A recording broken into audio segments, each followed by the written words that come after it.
Good morning, students. In today's class, we are going to discuss the last topic of your international business chapter, that is international trade institutions and trade agreements. Here in this topic, we are going to discuss about three international trade institutions and why the trade agreements taken place. ಅಂತಾರಾಷ್ಟ್ರೀಯ ವ್ಯಾಪಾರ ಸಂಸ್ಥೆಗಳು ಮತ್ತು ವ್ಯಾಪಾರದ ಒಪ್ಪಂದಗಳ ಬಗ್ಗೆ ತಿಳಿದುಕೊಳ್ಳುವ. There was a massive destruction of life and property all over the world because of First and Second World War. After the First and Second World War, all the economies of the world were adversely affected. Because of this, they are not in a position to reboost or to have reconstruction or developmental task because of scarcity of resources. Resources were not available for them. Even international trade got adversely affected because of the disruption of world's currency system. At that time, representative of 44 nationals under the leadership of J.M. Keynes, noted economists, joined together at Bretton Woods to identify measures to restore peace and normalcy in the world.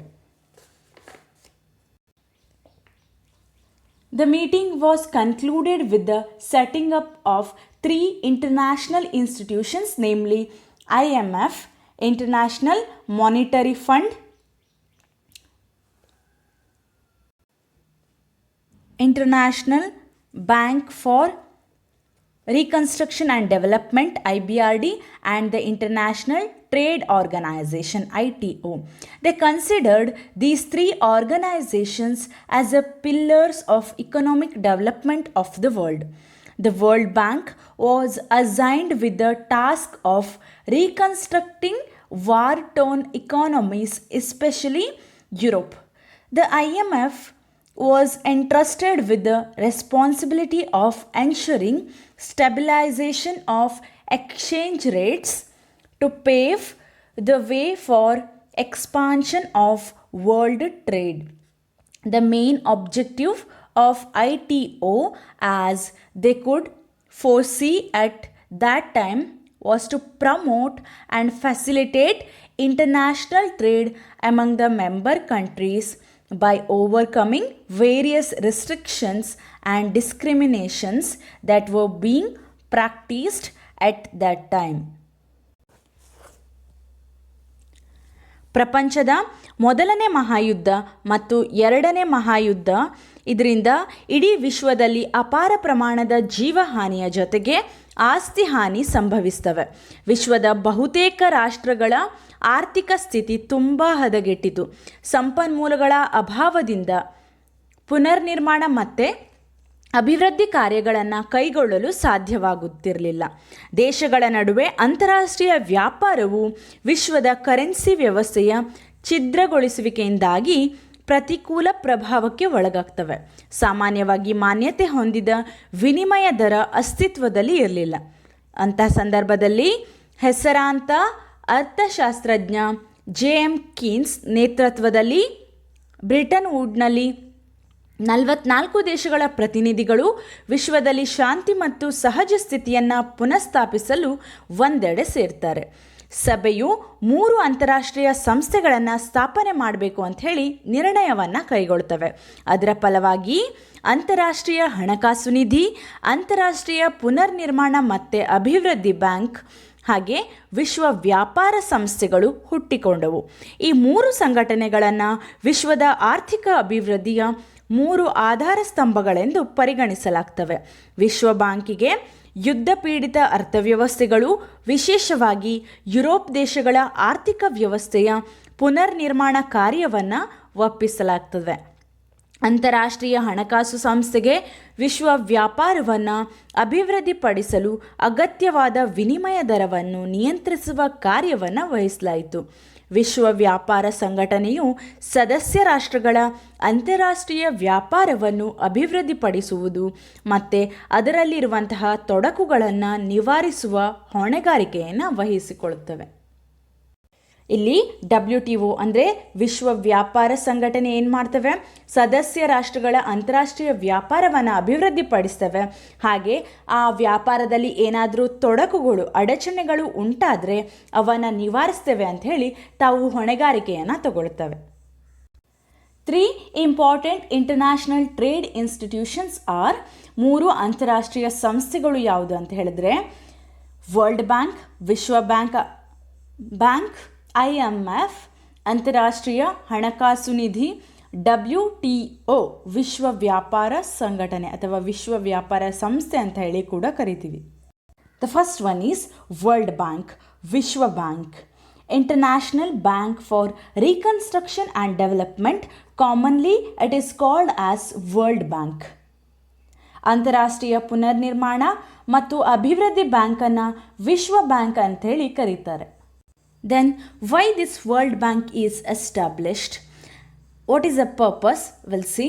The main purpose or objective behind the formation of this World Bank is to aid the task of reconstruction of the war-affected economies of Europe. Understand here, to reboost or reconstruction and development for those economies of Europe and assist in the development of underdeveloped nations of the world. ಇದರ ಮುಖ್ಯ ಉದ್ದೇಶ ಅಂತ ಹೇಳಿದ್ರೆ ಯುದ್ಧದಿಂದ ಹಾನಿಗೀಡಾದ Europe ದೇಶಗಳ ಆರ್ಥಿಕ ವ್ಯವಸ್ಥೆಯನ್ನು ಸರಿಪಡಿಸುವುದು ಮತ್ತು ಇತರ ಹಿಂದುಳಿದ ರಾಷ್ಟ್ರಗಳ ಅಭಿವೃದ್ಧಿಗೆ ಸಹಾಯವನ್ನು ಮಾಡುವುದು. After achieving this task, it turned its attention to the development of underdeveloped nations. It has invested more and more in these countries, especially in social sectors like health and education. It has formed the International Development Association IDA in the year 1960. The main objective of this is to provide loan on concessional term and conditions to those countries whose per capita incomes are below the critical level. The repayment period is much longer than the repayment period of IBRD. Here, IDA is established to provide loan at the concessional rates to the countries whose income is below the critical level, and the repayment period for the loan is also much more than the IBRD. The borrowing nations need not pay any interest on the borrowed amount. Here we can see those borrowed countries, they cannot pay this interest for the borrowed amount. Thus, IDA that provides interest-free long-term loans to the poor nations. IBRD also provides loans, but it carries interest for the borrowed amount. ವಿಶ್ವ bank ತನ್ನ ಆಸಕ್ತಿಯನ್ನು ಹಿಂದುಳಿದ ರಾಷ್ಟ್ರಗಳ ಅಭಿವೃದ್ಧಿ ಕಡೆಗೆ ತಿರುಗಿಸಿ ಈ ದೇಶಗಳಲ್ಲಿ ಸಾಮಾಜಿಕ ಕ್ಷೇತ್ರಗಳಾದ ಆರೋಗ್ಯ ಮತ್ತು ಶಿಕ್ಷಣಕ್ಕೆ ಹೆಚ್ಚಿನ ಹಣವನ್ನು ಹೂಡಿದರೆ ಸಾಮಾಜಿಕ ಮತ್ತು ಆರ್ಥಿಕ ಪರಿವರ್ತನೆ ಆಗ್ತವೆ ಅಂತ ಹೇಳಿ ಮನಗಂಡಿತು. ಇದಕ್ಕಾಗಿ 1960ರಲ್ಲಿ IDA ಇಂಟರ್ನ್ಯಾಷನಲ್ ಡೆವಲಪ್ಮೆಂಟ್ ಅಸೋಸಿಯೇಷನ್ಸ್ ಅಂತಾರಾಷ್ಟ್ರೀಯ ಅಭಿವೃದ್ಧಿ ಸಂಸ್ಥೆಯನ್ನು ಸ್ಥಾಪನೆ ಮಾಡ್ತವೆ. ಈ ಸಂಸ್ಥೆಯ ಮುಖ್ಯ ಉದ್ದೇಶ ಅಂತ ಹೇಳಿದ್ರೆ ಯಾವ ದೇಶದಲ್ಲಿ ತಲಾ ಆದಾಯಗಳು ಶೋಚನೀಯ ಮಟ್ಟಕ್ಕಿಂತ ಕಡಿಮೆ ಇರ್ತವ್ಯೋ, ಎಲ್ಲಿ ಆದಾಯ ಕಡಿಮೆ ಇರ್ತವ್ಯೋ ಅಂತಹ ದೇಶಗಳಿಗೆ ನಿಬಂಧನೆಗಳನ್ನು ಮತ್ತು ಷರತ್ತುಗಳನ್ನು ಸಡಿಲಿಸಿ ಸಾಲವನ್ನು ಒದಗಿಸ್ತವೆ. ಇಲ್ಲಿ ಯಾವ ದೇಶಗಳಲ್ಲಿ ಆದಾಯ ಕಡಿಮೆ ಇರ್ತವ್ಯೋ ಅಂಥ ದೇಶಗಳಿಗೆ ಏನು ಮಾಡ್ತವೆ, ಸಾಲವನ್ನು ನೀಡ್ತವೆ. ಹಾಗೆ ಇವರು ನೀಡುವಂತಹ ಸಾಲಕ್ಕೆ ಮರುಪಾವತಿಯ ಅವಧಿ IBRDಗಿಂತ ಜಾಸ್ತಿ ಇರ್ತವೆ, ಅಥವಾ ನಾವು ಹೇಳ್ಬೋದು ಹೆಚ್ಚು ದೀರ್ಘಾವಧಿಯಾಗಿರ್ತವೆ. ಮತ್ತು ಯಾವ ಹಣವನ್ನು ಸಾಲವಾಗಿ ನೀಡ್ತಾರಲ್ವ, ಯಾವ ದೇಶ ಸಾಲವಾಗಿ ಈ ಹಣವನ್ನು ತಗೊಳ್ತದೆಯೋ ಅವರು ಯಾವುದೇ ರೀತಿಯ ಬಡ್ಡಿಯನ್ನು ಪಾವತಿ ಮಾಡಬೇಕು ಅಂತ ಹೇಳಿ ಇಲ್ಲ. ಅಂತಾರಾಷ್ಟ್ರೀಯ ಅಭಿವೃದ್ಧಿ ಸಂಸ್ಥೆ IDA ಬಡ ರಾಷ್ಟ್ರಗಳಿಗೆ ಬಡ್ಡಿ ರಹಿತ ಸಾಲವನ್ನು ಒದಗಿಸ್ತವೆ. IBRD ಕೂಡ ಸಾಲವನ್ನು ನೀಡ್ತವೆ, ಆದರೆ ವಾಣಿಜ್ಯದ ಆಧಾರದ ಮೇಲೆ ಬಡ್ಡಿಯನ್ನು ಹೇರ್ತವೆ. Then what is the functions of this World Bank? Today, service provided by the World Bank have increased day by day. It is involved in the areas like removal of rural poverty through raising productivity, increasing income of the rural poor, providing technical support and initiating research and cooperative ventures. ಕಾರ್ಯಗಳು ಯಾವ್ಯಾವುದು? ವಿಶ್ವ bank ಸೇವೆಯನ್ನು ದಿನದಿಂದ ದಿನಕ್ಕೆ ಗಣನೀಯವಾಗಿ ಹೆಚ್ಚಿಸಿದೆ. ಗ್ರಾಮೀಣ ಬಡತನ ನಿರ್ಮೂಲನೆ, ಗ್ರಾಮೀಣ ಬಡವರ ಆದಾಯವನ್ನು ಹೆಚ್ಚಿಸುವುದು, ತಾಂತ್ರಿಕ ಬೆಂಬಲ ಒದಗಿಸುವುದು, ಸಹಕಾರಿ ಸಂಸ್ಥೆಗಳು ಮತ್ತು ಸಂಶೋಧನೆಗಳಿಗೆ ಆದ್ಯತೆಯನ್ನು ನೀಡುವುದು ವಿಶ್ವ ಬ್ಯಾಂಕಿನ ಪ್ರಮುಖ ಕಾರ್ಯಚಟುವಟಿಕೆ ಆಗಿರ್ತವೆ. The second international institutions IMF, international monetary fund, ಅಂತಾರಾಷ್ಟ್ರೀಯ ಹಣಕಾಸು ನಿಧಿ. It is a second international organization next to the World Bank. It came into existence in 1945, having headquarters in Washington. It had 191 countries as its members. ಈ ಸಂಸ್ಥೆಯು ವಿಶ್ವ ಬ್ಯಾಂಕಿನ ನಂತರ ಅಂತಾರಾಷ್ಟ್ರೀಯ ಸಂಘಟನೆಯಲ್ಲಿ ಎರಡನೆಯದಾಗಿ ಆರಂಭವಾಗ್ತವೆ. ಈ ಸಂಸ್ಥೆಯು 1945ರಲ್ಲಿ ಅಸ್ತಿತ್ವಕ್ಕೆ ಬಂದಿತು ಮತ್ತು ಇದರ ಪ್ರಧಾನ ಕಚೇರಿ ವಾಷಿಂಗ್ಟನ್ನ DC ಹೊಂದಿದೆ. ಈ ಸಂಸ್ಥೆ 191 ಸದಸ್ಯ ರಾಷ್ಟ್ರಗಳನ್ನು ಹೊಂದಿವೆ. The main intention of this IMF is to facilitate system of international payments and adjustment in exchange rates among national currencies. ಈ ಅಂತಾರಾಷ್ಟ್ರೀಯ ಪಾವತಿಗಳನ್ನು, ಅಂತಾರಾಷ್ಟ್ರೀಯ ಹಣಕಾಸು ನಿಧಿಯ ಮುಖ್ಯ ಉದ್ದೇಶ ಏನು ಅಂತ ಹೇಳಿದರೆ, ಅಂತಾರಾಷ್ಟ್ರೀಯ ಪಾವತಿಯನ್ನು ಸುಲಭಗೊಳಿಸಿ ದೇಶೀಯ ಕರೆನ್ಸಿಗಳ ವಿನಿಮಯ ದರಗಳಿಗೆ ಹೊಂದಾಣಿಕೆ ಮಾಡುವ ಉದ್ದೇಶವನ್ನು ಹೊಂದಿರ್ತವೆ. Now will discuss objectives of IMF one by one. ಉದ್ದೇಶಗಳು ಯಾವ್ಯಾವುದು ಅಂತ ಹೇಳಿ ನೋಡ್ತಾ ಹೋಗುವ. To promote international monetary cooperation through a permanent institution or permanent body. ಅಂತಾರಾಷ್ಟ್ರೀಯ ಹಣಕಾಸು ನಿಗಮವನ್ನು ಖಾಯಂ ಸಂಸ್ಥೆಯ ಮೂಲಕ ಪ್ರೋತ್ಸಾಹಿಸುವುದಾಗಿರ್ತವೆ. The next one is to facilitate expansion of balanced growth of international trade. Understand? To facilitate the balanced trade, or we can say balanced growth of international trade. ಅಂತಾರಾಷ್ಟ್ರೀಯ ವ್ಯಾಪಾರವನ್ನು ಅಭಿವೃದ್ಧಿಗೊಳಿಸಲು ಸಹಕರಿಸುತ್ತವೆ. To facilitates expansion of balanced growth and to contribute thereby to the promotion and maintenance of high levels of employment and real income. ಹೀಗೆ ಹಣಕಾಸಿನ ನಿಗಮವು ಖಾಯಂ ಸಂಸ್ಥೆಯ ಮೂಲಕ ಪ್ರೋತ್ಸಾಹವನ್ನು ನೀಡ್ತವೆ. ಹಾಗೆ ಅದೇ ರೀತಿ ಹೆಚ್ಚಿನದಾಗಿ ಉದ್ಯೋಗವನ್ನು ಹೊಂದಲಿಕ್ಕೆ ಹಾಗೆ ಆದಾಯವನ್ನು ಗಳಿಸಲಿಕ್ಕೆ ಇವು ಸಹಾಯವನ್ನು ಮಾಡ್ತವೆ. ಈ ಮೂಲಕ ವ್ಯಾಪಾರವನ್ನು ಅಭಿವೃದ್ಧಿಪಡಿಸಲು ಸಹಾಯವನ್ನು ಮಾಡ್ತವೆ. To promote exchange stability with a view to maintain orderly exchange arrangements among member countries. ಸದಸ್ಯ ರಾಷ್ಟ್ರಗಳ ವಿನಿಮಯಗಳಿಗೆ ಕ್ರಮಬದ್ಧತೆಯನ್ನು ತರಲು ವಿನಿಮಯದ ಸ್ಥಿರತೆಯನ್ನು ಪ್ರೋತ್ಸಾಹಿಸುವುದು. The last objective is to assist in the establishment of multilateral system of payments in the respect of current transactions between members. ಸದಸ್ಯ ರಾಷ್ಟ್ರಗಳ ನಡುವೆ ಬಹುಮುಖದ ಪಾವತಿ ಪದ್ಧತಿಯನ್ನು ಜಾರಿಗೆಗೊಳಿಸುವುದು. Next one is what are the functions of this IMF. ಕಾರ್ಯವಿಧಾನಗಳು ಯಾವ್ಯಾವುದು ಅಂತೇಳಿ ನೋಡುವ. The first one is acting as a short term credit institutions. It provides credit facilities. It acts as a short term credit institutions. ಅಲ್ಪಾವಧಿ ಸಾಲವನ್ನು ನೀಡುವ ಸಂಸ್ಥೆಯಾಗಿ ಕಾರ್ಯವನ್ನು ನಿರ್ವಹಿಸುವುದು. providing machinery for the orderly adjustment of exchange rates. ವಿನಿಮಯ ದರಗಳ ಹೊಂದಾಣಿಕೆಗೆ ಕ್ರಮಬದ್ಧ ಆಡಳಿತವನ್ನು ಒದಗಿಸುವುದು. Acting as a reservoir of the currencies of all the member countries from which a borrower nation can borrow the currency of other nations. Here it keeps all the currency of member countries so that borrower nation can borrow the currency of different nations. ಎಲ್ಲ ಸದಸ್ಯ ರಾಷ್ಟ್ರಗಳ ಕರೆನ್ಸಿಗಳ ನಿಧಿಯಾಗಿ ಕಾರ್ಯವನ್ನು ನಿರ್ವಹಿಸಿ ಸಾಲ ಪಡೆಯುವ ರಾಷ್ಟ್ರವು ಇತರ ದೇಶಗಳ ಕರೆನ್ಸಿಯನ್ನು ಸುಲಭವಾಗಿ ಪಡೆಯುವಂತೆ ನೋಡಿಕೊಳ್ತವೆ. ಅರ್ಥ ಆಯ್ತಾ? ಇವು ಎಲ್ಲ ದೇಶದ ಎಲ್ಲ ಸದಸ್ಯ ರಾಷ್ಟ್ರಗಳ ಕರೆನ್ಸಿಯನ್ನು ಒಟ್ಟುಗೂಡಿಸ್ಕೊಂಡಿರ್ತವೆ. Next one is acting as a lending institution. ಸಾಲ ನೀಡುವ ಸಂಸ್ಥೆಯಾಗಿ ಕಾರ್ಯನಿರ್ವಹಣೆ ಮಾಡ್ತವೆ.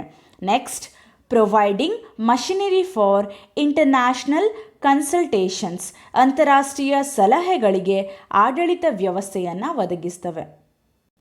And also determining the value of country's currency and altering it if needed so as to bring about an orderly adjustment of exchange rates of the members country.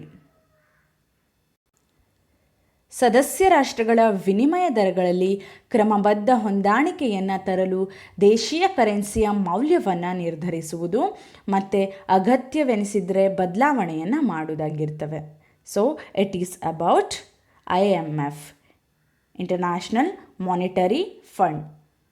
WTO, it is the last international trade institutions. World trade organisation, ವಿಶ್ವ ವ್ಯಾಪಾರ ಸಂಘಟನೆ ಅಥವಾ ವಿಶ್ವ ವ್ಯಾಪಾರ ಸಂಸ್ಥೆ ಅಂತ ಕೂಡ ಕರೀತಾರೆ. It was established on 1st January 1995. India became the founder member of WTO. Headquarters of this WTO are situated at Geneva, Switzerland. As on December 11, 2005, there were 149 members in WTO, that is World Trade Organization. ವಿಶ್ವ ವ್ಯಾಪಾರ ಸಂಘಟನೆಯನ್ನು 1ನೇ ಜನವರಿ 1995ರಲ್ಲಿ ಜಾರಿಗೆಗೊಳಿಸಲಾಯಿತು. ಇದರ ಪ್ರಧಾನ ಕಚೇರಿ ಇರುವುದು ಸ್ವಿಟ್ಜರ್ಲ್ಯಾಂಡಿನ ಜಿನೆವಾದಲ್ಲಿ. ಭಾರತ ವಿಶ್ವ ವ್ಯಾಪಾರ ಸಂಸ್ಥೆಯ ಸಂಸ್ಥಾಪಕ ಸದಸ್ಯ. ಹಾಗೆ 2005 ಡಿಸೆಂಬರ್ 11 ಪ್ರಕಾರ WTOದಲ್ಲಿ ಒಟ್ಟು 149 ಸದಸ್ಯ ರಾಷ್ಟ್ರಗಳಿವೆ.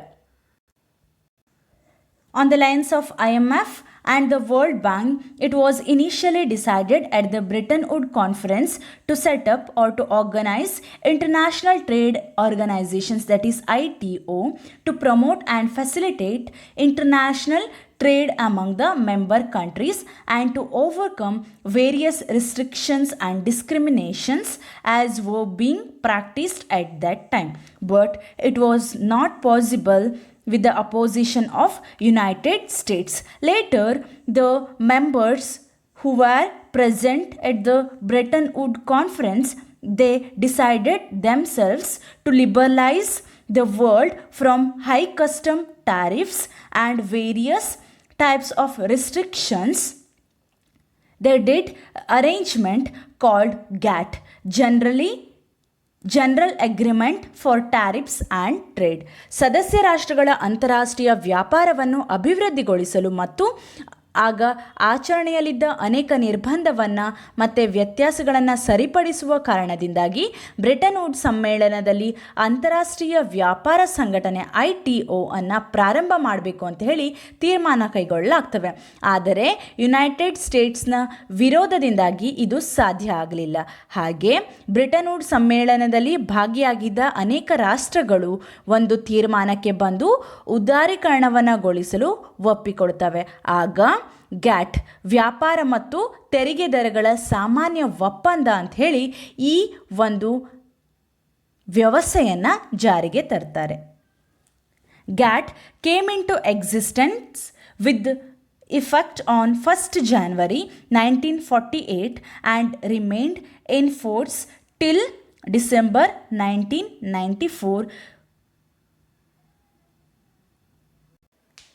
ಗ್ಯಾಟ್ ಒಪ್ಪಂದವು ಜನವರಿ 1948ರಿಂದ ಅಸ್ತಿತ್ವಕ್ಕೆ ಬಂದು ಜಾರಿಗೆಗೊಂಡಿತು. ಹಾಗೆ 1994 ಡಿಸೆಂಬರ್ವರೆಗೂ ಜಾರಿಯಲ್ಲಿರ್ತವೆ. Later this GATT was transformed into World Trade organisations.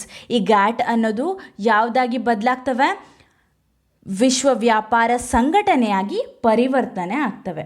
ಹಾಗೆ 1 ಜನವರಿ 1995ರಲ್ಲಿ ಜಾರಿಗೆ ಬಂತು. WTO is a successor to GATT.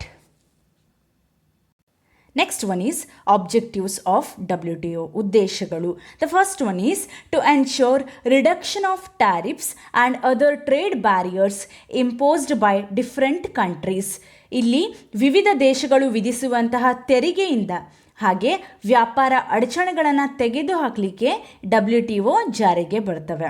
Second one is to improve standard of living, create employment, increased income and effective demand, and facilitate higher education, higher production and trade.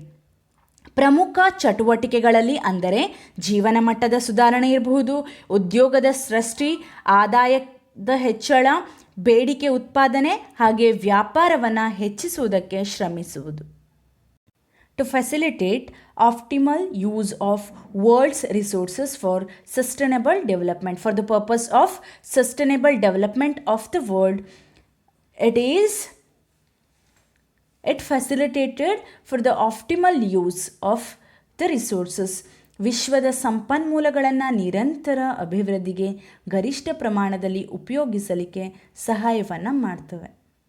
The last one is it is to promote an integrated, more visible and durable trading system. ಸಮಗ್ರವಾದ, ಹೆಚ್ಚು ಸುಗಮವಾದ ಮತ್ತು ದೀರ್ಘಕಾಲಿಕ ವ್ಯಾಪಾರ ಪದ್ಧತಿಯನ್ನು ಪ್ರೋತ್ಸಾಹಿಸುವುದಾಗಿರ್ತವೆ. Now we will discuss the functions of WTO. ಕಾರ್ಯವಿಧಾನಗಳ ಬಗ್ಗೆ ತಿಳಿದುಕೊಳ್ಳುವ. The first one is promoting an environment that is encouraging to its member countries to come forward to WTO in mitigating their grievances to reduce their problems. ಸದಸ್ಯ ರಾಷ್ಟ್ರಗಳು ತಮ್ಮ ಸಮಸ್ಯೆಯನ್ನು ಹೇಳಿಕೊಳ್ಳುವ ವಾತಾವರಣವನ್ನು ಸೃಷ್ಟಿಸುವುದು, ಹಾಗೆ ಆ ಸದಸ್ಯ ರಾಷ್ಟ್ರಗಳಿಗೆ ಇರುವಂತಹ ವ್ಯಾಪಾರದ ಅಡಚಣೆಗಳನ್ನು ಕಡಿಮೆ ಮಾಡಲಿಕ್ಕೆ ಈ WTO ಕಾರ್ಯವನ್ನು ನಿರ್ವಹಿಸ್ತವೆ. Next one is framing a commonly accepted code of conduct with a view to reducing trade barriers. ವ್ಯಾಪಾರದ ಅಡಚಣೆ ಮತ್ತು ತೆರಿಗೆ ದರಗಳ ವ್ಯತ್ಯಾಸವನ್ನು ನಿವಾರಿಸಲು ಸಮಾನವಾಗಿ ಒಪ್ಪಿದ ನಿಯಮಾವಳಿಗಳನ್ನು ಜಾರಿಗೆಗೊಳಿಸುವುದು. And eliminating discrimination in international trade relations. The next one is acting as a dispute settlement body. ಇವು ವ್ಯಾಜ್ಯ ಪರಿಹಾರಕ ಅಥವಾ ವಿವಾದಗಳ ಪರಿಹಾರಕ ಸಂಸ್ಥೆಯಾಗಿ ಕಾರ್ಯನಿರ್ವಹಿಸುತ್ತವೆ. Ensuring that all rules and regulation prescribed in the act are duly followed by member countries for their settlement of disputes. ಎಲ್ಲ ಸದಸ್ಯ ರಾಷ್ಟ್ರಗಳು ವಾದ ವಿವಾದಗಳನ್ನು ಪರಿಹರಿಸಿಕೊಳ್ಳುವಾಗ ನಿಗದಿತ ನಿಯಮಗಳನ್ನು ಪಾಲಿಸ್ತಿವೆಯೋ ಇಲ್ವೋ ಅಂತ ಹೇಳಿ ಇವು ನೋಡ್ಕೊಳ್ತವೆ. Next one is holding consultations with IMF and IBRD and its affiliated agencies so as to bring better understanding and cooperations in global economic policy making. ಜಾಗತಿಕ ಆರ್ಥಿಕ ನೀತಿಯನ್ನು ರೂಪಿಸುವಾಗ IMF, IBRD ಹಾಗೂ ಅದರ ಅಂಗಸಂಸ್ಥೆಗಳೊಂದಿಗೆ ಸಾಮಾನ್ಯ ತಿಳುವಳಿಕೆ ಮತ್ತು ಸಹಕಾರ ಮೂಡಿಸಲು ಅವುಗಳ ಜೊತೆಗೆ ಚರ್ಚೆಯನ್ನು ಹಮ್ಮಿಕೊಳ್ಳುವುದಾಗಿರ್ತವೆ. Supervising on a regular basis for the operations of revised agreements and ministerial declarations relating to goods, service and trips. Trade relating intellectual property rights. It is having supervision. ಸರಕು ಸೇವೆಗಳು ಮತ್ತು ವ್ಯಾಪಾರಕ್ಕೆ ಸಂಬಂಧಿಸಿದ ಭೌತಿಕ ಆಸ್ತಿಗಳ ಹಕ್ಕುಗಳಿಗೆ ಸಂಬಂಧಿಸಿದಂತೆ ಪರಿಷ್ಕೃತ ಒಪ್ಪಂದಗಳು ಹಾಗೆ ಸಚಿವಾಲಯದ ಘೋಷಣೆಗಳನ್ನು ನಿಯಮಿತವಾಗಿ ಮೇಲ್ವಿಚಾರಣೆಯನ್ನು ನಡೆಸ್ತವೆ. The last one is benefits of WTO. ಪ್ರಯೋಜನಗಳು ಯಾವ್ಯಾವುದು ಅಂತ ನೋಡುವ. So this WTO is aiming at improving standard living and cooperation among member countries. ಇವು ಈ ವಿಶ್ವ ವ್ಯಾಪಾರ ಸಂಘಟನೆಯು ಸದಸ್ಯ ರಾಷ್ಟ್ರಗಳ ಜೀವನ ಮಟ್ಟ, ಆರ್ಥಿಕತೆಯ ಸುಧಾರಣೆ ಹಾಗೆ ಅವುಗಳ ನಡುವೆ ಒಳ್ಳೆಯ ಬಾಂಧವ್ಯವನ್ನು ತರಲಿಕ್ಕೆ ಮತ್ತು ಅಭಿವೃದ್ಧಿಯನ್ನು ಪಡಿಸಲಿಕ್ಕೆ ಸಹಾಯವನ್ನು ಮಾಡಿಸ್ತವೆ. ಇವುಗಳ ಪ್ರಯೋಜನಗಳು ಯಾವುದೇ ಅಂತ ಹೇಳಿದ್ರೆ, it promotes international peace and facilitates international business. ಇವು ಅಂತಾರಾಷ್ಟ್ರೀಯ ಶಾಂತಿ ಮತ್ತು ಅಂತಾರಾಷ್ಟ್ರೀಯ ವ್ಯವಹಾರವನ್ನು ಹೆಚ್ಚಿಸಲಿಕ್ಕೆ ಸಹಾಯವನ್ನು ಮಾಡ್ತವೆ. Next, all disputes between member nations are settled with mutual consultations.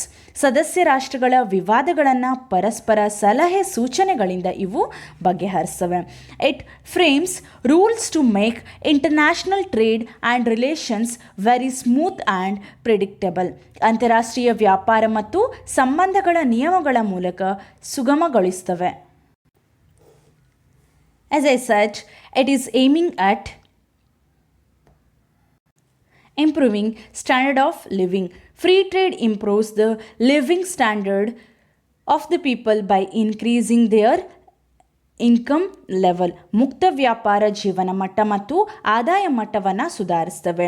This free trade provides ample scope of getting varieties of qualitative products. With the help of this free trade they can get all variety of qualitative products and they can enjoy standard of living with high incomes. ಮುಕ್ತ ವ್ಯಾಪಾರವು ವೈವಿಧ್ಯಮಯ ಗುಣಮಟ್ಟದ ಸರಕನ್ನು ಪಡೆಯಲು ಅವಕಾಶವನ್ನು ನೀಡ್ತವೆ.